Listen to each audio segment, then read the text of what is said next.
Okay, so we're going to jump in. It's a short webinar, and we got a big topic. So what we're talking about today is the ways of reducing cash needed to own a home.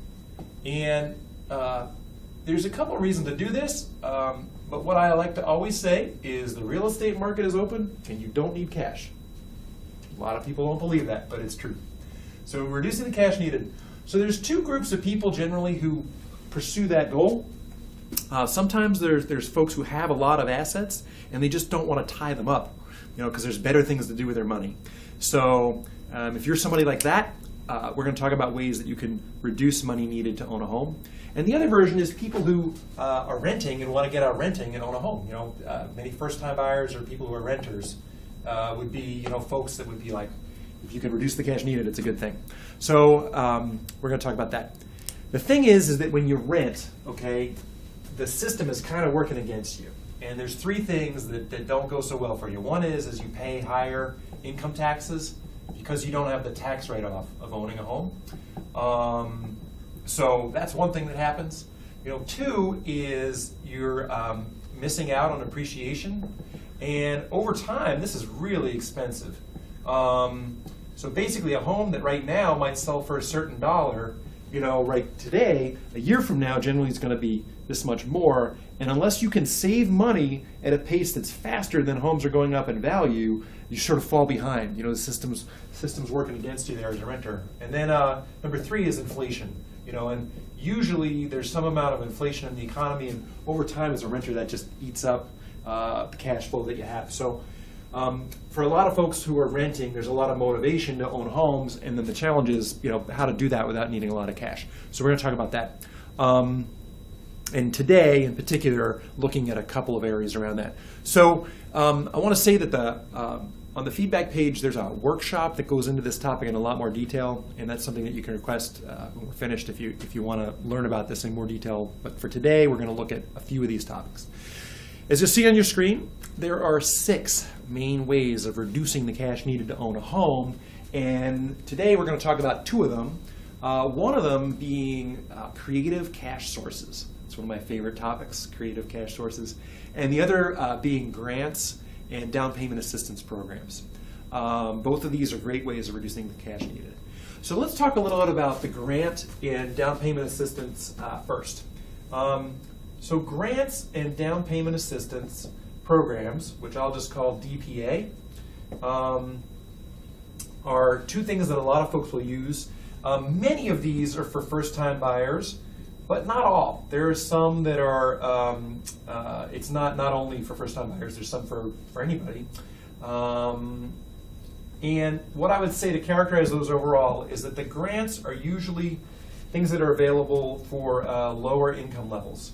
So if your household income is at or below the median income for the area where you live, that's how these programs become available. So they vary a lot by location, and that's a key thing in this topic, is that if you're somebody who wants to explore grants and down payment assistance programs, super important to find a licensed mortgage professional in the area where you want to buy to tell you about those programs. And a hack for you guys is this: a lot of times it's good to ask a realtor too to refer you to lenders who work with these kind of programs, because not every lender does it. So you just want to make sure you find lenders who are working with the grants and down payment assistance programs in the area where you are. If you need help finding a local licensed lending source, we can refer those out. You're welcome to request that on the feedback page, or you may know good folks in your area too, but we're super happy to help with that. The point is that these are often very location specific, but the one thing to understand is that the grants are usually based on income, lower income compared to area median. That's what's really going on. So the income rate will depend on where you are. Okay, now the grants work that way. Along the DPA line, there are also things that are closing cost assistance loans, where you can basically get a loan for closing costs.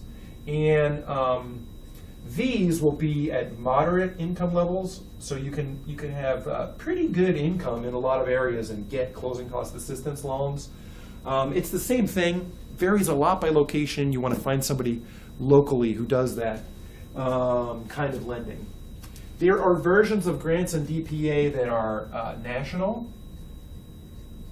okay, state programs, and local.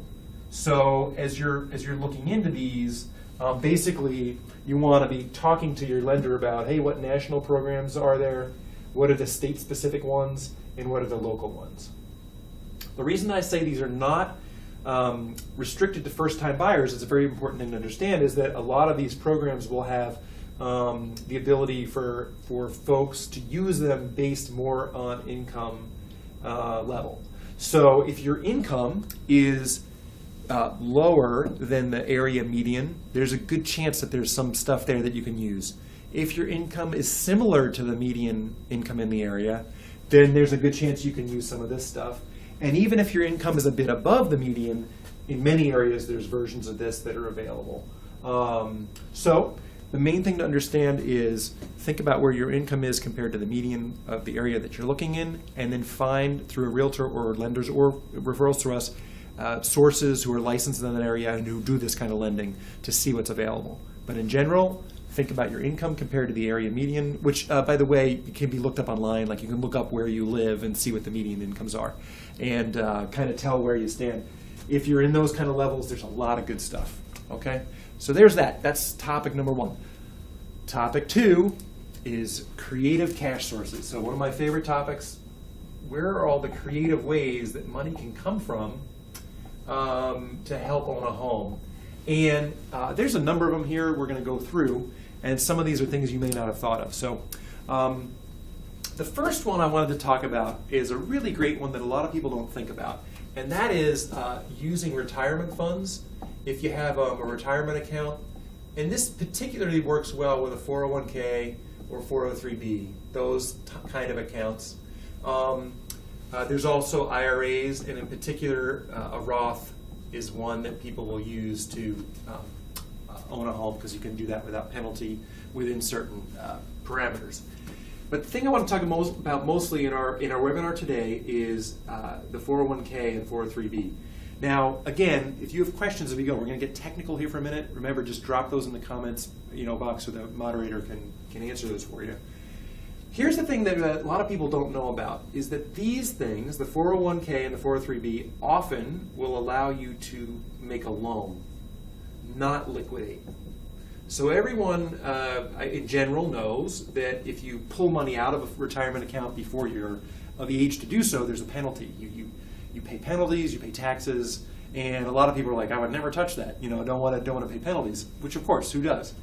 But a really cool hack is that if you do a loan, it's not considered a liquidation. So that means there's no penalty, okay, and no taxes, no tax liability either. So what happens basically is you're borrowing money from yourself. You're just borrowing it from yourself. You pay yourself back. What's really cool about that is that the interest that you pay, you're paying to yourself.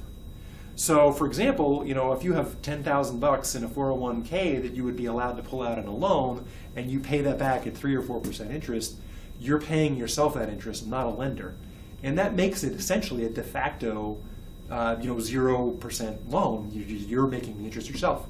What is kind of cool about that is it's a way to get some additional money into your 401k, right? And you pay that back, you get some interest in there that's added to what's in the account. Now, there's disadvantages. Like everything in life, pros and cons. One of the disadvantages is that when you borrow money from a 401k, it's then out of the market. It's not in the market, potentially earning money for you, but it could be an advantage too if the market drops while you have the money out. You just never know. So there's, it kind of depends how things go, but that's one thing to know. But the 401k loan is a great hack for accessing funds to be able to own a home sooner. And part of the reason to think about that is, especially if you're renting, these things are working against you, right? As soon as you own, they start to work for you. So when you own a home, you get the tax write-off. And when you own a home, you're not missing out on appreciation anymore. And by the way, if there's inflation, it starts working for you because the value of your home goes up even more. In the workshop, we talk about these concepts in a lot more detail. So if this is valuable, resonating for you, just make sure you pick that up. It's a good value there and give you a lot more info. So, and anyway, that's the 401k loan. I think the final point to just say on that is, in general, that may not be a strategy that you would use if you're getting ready to retire in a year or two. But if you're earlier on, in career, you're farther from retirement, it's often a really great strategy and a way to get into an appreciating asset sooner. Like you can use it to make money for yourself without actually paying penalties or tax liability, or really impacting the retirement account in the grand scheme of things or in the long haul. So super great creative cash situation. Okay, the next one we're going to talk about is the idea of loans. Can you borrow money to make a down payment or pay closing costs? So general loans. And here's the main thing, just to teach you on this, is that most mortgage programs will allow a secured loan. So a loan that is secured by some kind of asset. And an example I could give is if you have a car that's paid off, you could, in theory, go put a car loan on it, get cash from doing that, and use that to buy a home, right? Something that's secured by an asset. I mean, in essence, the 401k loan is that, right? It's secured by an asset. If you have a brokerage account, sometimes you can get loans against those. Any loan that is secured is okay to use for down payment or closing costs. What's not okay is unsecured loans. So you can't do unsecured. And a fancy way of saying that is, so unsecured doesn't work. Okay? Fancy way of saying that is you can't use a credit card to make a down payment on a home, right? That would be an unsecured loan. But for some people, there's the opportunity to do secured loan, which you might not have thought of, and it's creative cash is what we're doing right now. Okay, so that's that. The next one I wanted to talk about is a really great one, which is sale of other assets. So you might have things of value that you could sell, like your Barbie doll collection, or your stamp collection, or these awesome things that are gathering dust that you could put on eBay and make money on, whatever those things may be. So sale of other assets is something that a lot of people overlook. Here's the thing to know about this, two key technical details. If you're selling assets right before you're going to own a home, most mortgage programs require the lender to verify the source of funds.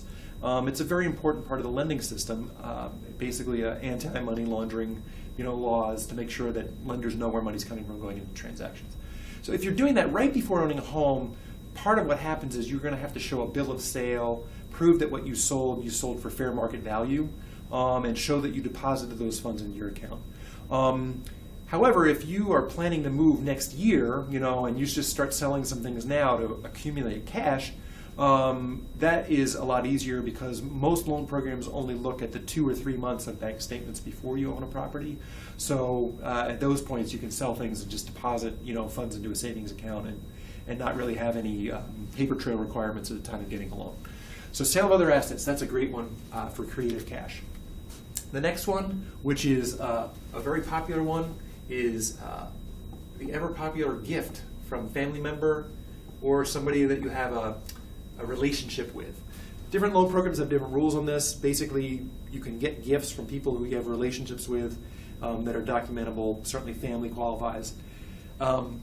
Here's a key thing to understand about gifts. When you get a gift in a mortgage transaction, the donor has to sign a gift letter that says that money is a gift.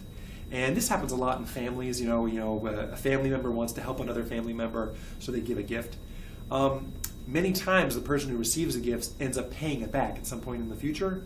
And the key thing to understand about gift letters and mortgage transactions is that they say that money is a gift and that you don't have to pay it back, right? It doesn't say that you can't, but the donor has to be willing to sign a form that says you're not required to. And that's a way that it works as gift funds within a transaction. But like I said, it doesn't mean you can't pay it back, it just means you can't be required to do so. The other thing to know about gift, where a lot of people have misconceptions, is that gift, unless it gets really large, is generally untaxable. So it's okay to get gifts. And what I would just say is if you're looking at a larger gift, consult a tax person, a CPA, to make sure that for you and the donor it's not causing issues. But they can get pretty large usually without impacting what is going on tax-wise. So that's gift. Last one. Best for last.